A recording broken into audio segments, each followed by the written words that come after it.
Next 9 news में आपका बहुत बहुत स्वागत है। मैं हूं आपके साथ अबरारुल हक रहमानी।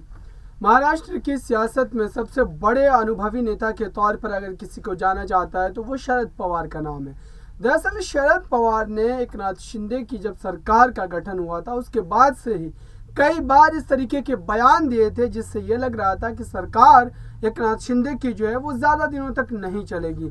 और ख़ुद शरद पवार ने भी ये बात कही थी कि दरअसल मात्र 6 महीनों के भीतर भीतर ये सरकार जो है वो धराशायी हो जाएगी। लेकिन अब जिस तरीके से एकनाथ शिंदे की सरकार लगातार अपने दिनों को आगे बढ़ा रही है उससे ऐसा लग रहा है कि शरद पवार के उन बयानों में, उन दावों में कोई ज़्यादा हकीकत नज़र नहीं आ रही है।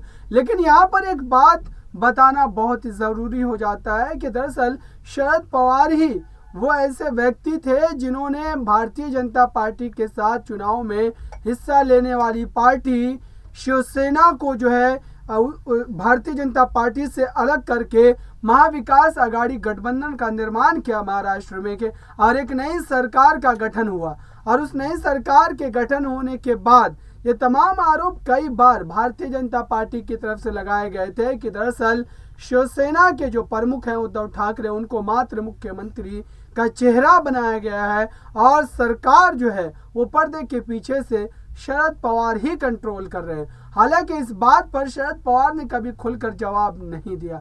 लेकिन अब जो स्थिति महाराष्ट्र में बनती नजर आ रही है चुनाव आयोग के फैसले के बाद, ऐसे में अब एकनाथ शिंदे की जो है मुश्किलें तो कम हो गई है लेकिन यहाँ पर शरद पवार और उद्धव ठाकरे की मुश्किलें बढ़ने वाली है।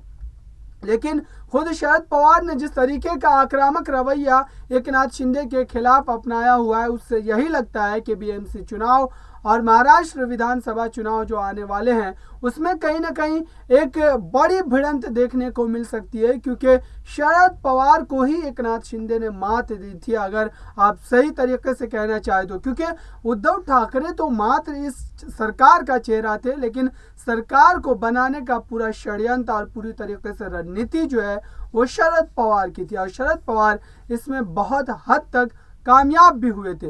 लेकिन ज़्यादा दिनों तक उनकी सरकार नहीं चल पाई क्योंकि एकनाथ शिंदे का इस्तेमाल कर भारतीय जनता पार्टी ने एक बड़ा खेल कर दिया।